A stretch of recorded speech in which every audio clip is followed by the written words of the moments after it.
Hoje apresentando para você histórias de vida, de manifestação do poder grandioso e maravilhoso de Deus, né? Marcos, diz uma coisa, você ficou paralítico, mas como era a tua vida e o que aconteceu para que você ficasse paralítico? Bom, minha vida era uma vida normal, né? Eu tinha uma vida normal, trabalhava, eu praticava esporte. Antes de eu ficar doente, eu era praticante de artes marciais, dava aula de artes marciais, jogava futebol, né? Fui jogador de futebol, trabalhava normalmente.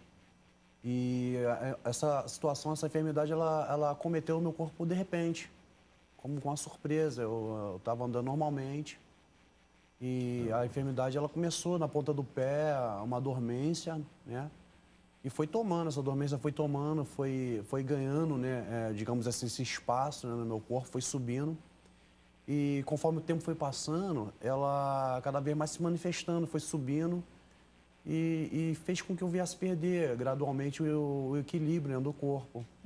Até me levar ao estado de paralítico, né? Foi subindo da ponta do pé até a altura do peito, né? Houve alguma identificação médica do que era esse tipo de paralisia? Não, no princípio não, porque no princípio, como a gente não sabia, eu não sabia o que se tratava, como eu era lutador de artes marciais, eu tomava muita pancada. Então, o que eu achava? Que poderia ser algum tipo de exercício, alguma pancada que tomamos na alguma luta. E o que eu fazia? Eu só tomava analgésico e me automedicava, né? E eu sentia até o ponto de achar que fosse circulação, má circulação.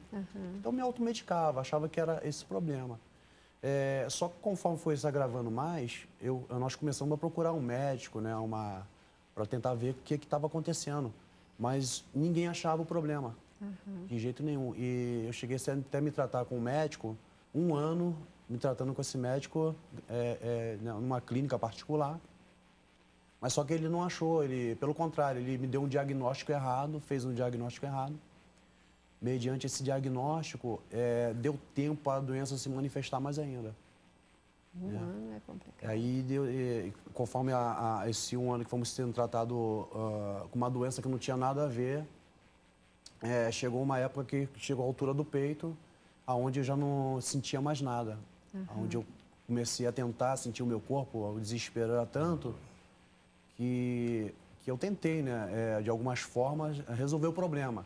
Mas como é que eu fazia? Eu ia muito para centros espíritas, eu procurava... Eu costumo dizer que o homem, sem um conhecimento da palavra de Deus, aonde o nariz dele aponta, ele tenta, né, resolver o seu problema, né? Ou seja, sem o conhecimento da verdade. Ou seja, assim, aonde disserem, ó, ali é bom para você resolver o problema. Então eu fazia assim, onde diziam para mim, ó, ali é bom para você. Eu ia tentando resolver. Até porque que a crença que nós tínhamos, o que eu fui criado, a minha crença era aquilo que eu acreditava, né? Então, então eu procurava naquilo ali, ou seja, dentro de caminhos que não condiziam com a palavra.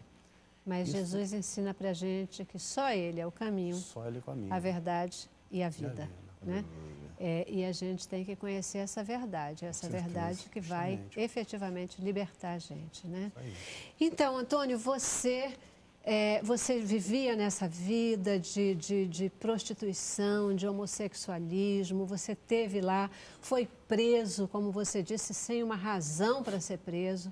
Ali naquela cadeia você foi submetido à violência física, foi praticamente torturado, né? Um choque elétrico com essa questão toda que você contou aí pra gente. E como é que você saiu dessa? Eu saí que os olhos começaram a ficar arregalados, pensando que eu estava morrendo, me tiraram das prensas, mas antes me lembraram até um chiqueiro de porco, quando esfregaram meu rosto na lama. E depois me jogaram no matagal e disseram, já está morto. E parecia que eu estava, nem mexi em nenhum membro do corpo, que jogar naquela mata o dia inteiro, quando caiu a escuridão da noite, não enxergava nada. As feridas abertas pelo longe vieram, começaram a me picar, e eu comecei a gritar, Deus, onde tu estás? Não tem mais jeito. Chegou até o ponto, eu disse, oh Deus, você me ajuda ou você me mata. O inimigo muitas vezes pode tentar querer parar nossa caminhada, para nossas vidas, mas a minha alma, e a alma de qualquer ser humano que seja, ninguém pode tocar porque ela pertence ao Santo dos Santos, que é o Senhor Jesus. Ali caí, quando eu cobri esse dia, estava no hospital abandonado, Quando melhorei, voltei para o centro do Brasil, prostituí com muita revolta no coração. Havia um pastor que pregava lá, Jesus Cristo salva, liberta, batiza, gosta da prostituta do homossexual. Aí, quando eu fui homossexual, meu coração se encheu de esperança. E quando acabou a pregação, aquele pastor e pregador foi até o Pão do 11, o onde ele estava. Eu falei assim, moço, quem é Jesus? Ele me respondeu, eu falei assim, moço, sou um homossexual, ouvi você falar, quem é Jesus, me amava, quem é ele? E aonde ele está? E aquele pastor, pregador, paletó, Bíblia na sua mão, sua gravata, se aproximou, me olhou dentro dos olhos e me disse, preste bem atenção no que eu vou te falar, Jesus Cristo, ele é santo e ele é homem. Ele não gosta de um homossexual como você, procura um pai de santo, seja macumba, que é lá, que é teu lugar. Eu falei assim, moço, eu ouvi você falar que Jesus gosta de mim, ele pega essa vida miserável, deita naquela avenida, deixa o carro passar em cima da tua cabeça, porque seu pai, que é o diabo, te aguarda no inferno de braços abertos. Eu falei assim, moço, hoje eu sinto uma tristeza tão grande no coração, me dê um abraço, um aperto de mão, uma palavra. Ele me respondeu, eu não vou te abraçar, porque eu sou crente e eu sou santo, você é um homossexual, você é um lixo, você não vale nada. Eu não vou apertar tua mão porque a minha santidade não se contamina com o lixo que você é. E a palavra que eu tenho para te dizer, que eu, Senhor Jesus Cristo, eu te amo tanto, mas tanto, querendo que tu esmagar debaixo daqueles carros, vai para o inferno, que é lá que é teu lugar. Eu falei assim, moço, me ajuda. Aí ele, quero mais que você morra, e são andando. Ali eu fiquei ali com aquela convicção que a coisa certa a fazer era destruir a minha vida. Fui correndo direto procurando meu filho para me lançar de cabeça, no primeiro carro que passasse na minha frente. Quando eu ia saltar, no canto do meu filho tinha um papel todo amassado pelo bairro. Eu abaixei, peguei aquele papel, disse um papel a mais, um papel a menos, não vai mudar minha vida porque eu vou morrer, vai ser agora, ninguém vai impedir isso. Eu olhei para o céu e disse, adeus Pai, adeus Mãe, onde quer que tu esteja, nem que Jesus se preocupou comigo, aqui acaba a minha vida. E quando eu preparei para dar o salto para a morte, a minha mão direita se abriu aquele papel que eu achei tomado pelo barro, e quando eu ia me suicidar, eu só pude ler uma frase naquele papel que dizia, vinde a mim todos que estáis cansados e sobrecarregados, que eu vos aliviarei. Ali passou a vontade de me suicidar. E eu sempre agradeço a Deus, se aquele folheto, ele não tivesse ali, onde estaria a minha alma? Verdade. E é impressionante, né? Porque Deus, ele é assim, ele fala com a gente, ele acha caminhos, né? De repente, se fazer presente nas horas críticas da forma mais extraordinária, né?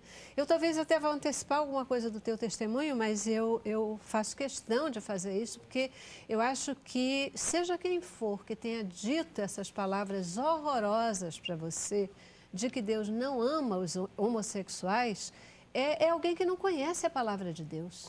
Que com certeza não sabe, não tem nem noção do que é o amor de Deus, porque Deus ama a todos, inclusive aos homossexuais. Ele ama. Ele ama. Ele não ama o homossexualismo, porque isso não é uma coisa natural do homem, isso é uma outra história.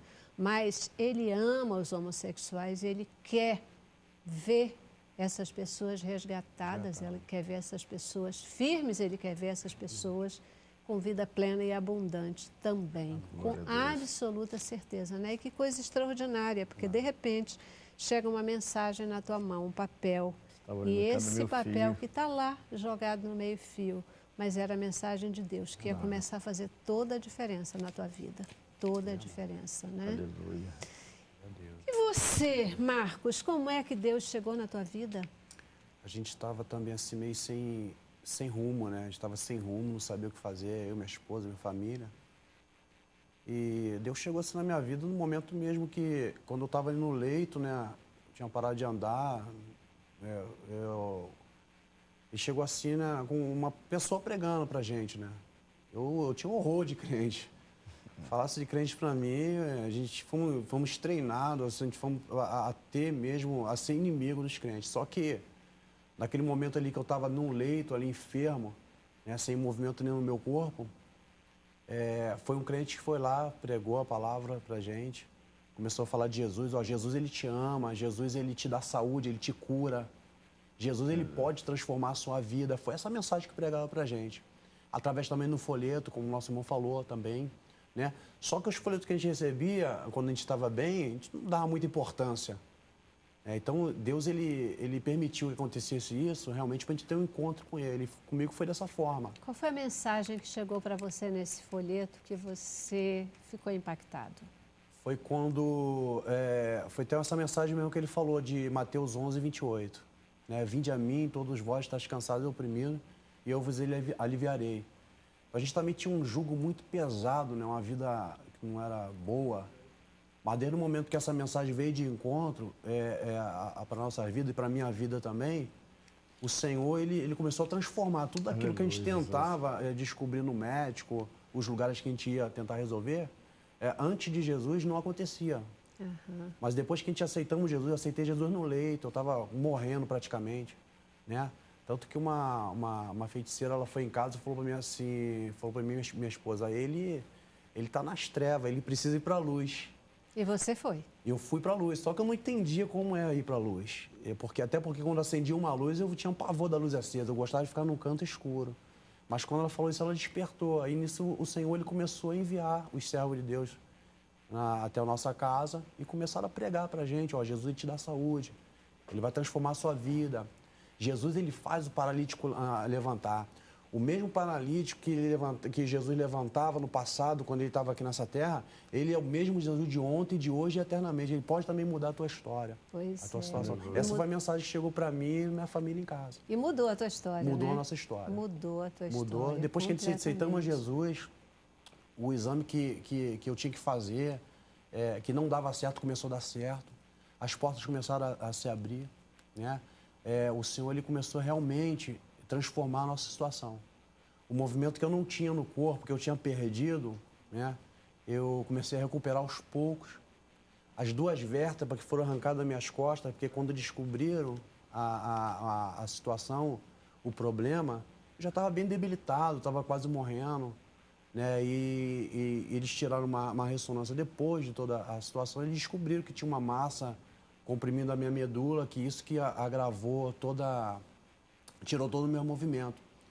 E essa massa foi arrancada na minha medula e foi arrancada também as 2 vértebras juntas na minha medula. E o Senhor, ele fez o seguinte, ele quando faz um milagre na vida de uma pessoa, ele não faz a obra dele por incompleto. Pela metade, de jeito nenhum, faz completa. Né? Quando Deus ele fala que ele vai mudar, ele vai transformar. É isso aí. Né? Se ele diz que vai libertar do homossexualismo, ele vai libertar realmente. Se ele diz que vai levantar da cadeira de roda, é porque ele vai levantar. Né? Quando o Senhor ele fala, quando ele promete, ele cumpre. Sempre. A palavra de Deus é única, né? Viva e eficaz. E quando ele promete, ele realmente cumpre. Queridos, eu já preciso ir para mais um intervalo, né? Então a gente vai fazer mais uma paradinha, mas eu volto já para a gente começar e para a gente ver agora, nesse momento de transformação da vida de vocês, o que aconteceu, como que é essa nova vida transformada, tá certo? Vamos lá.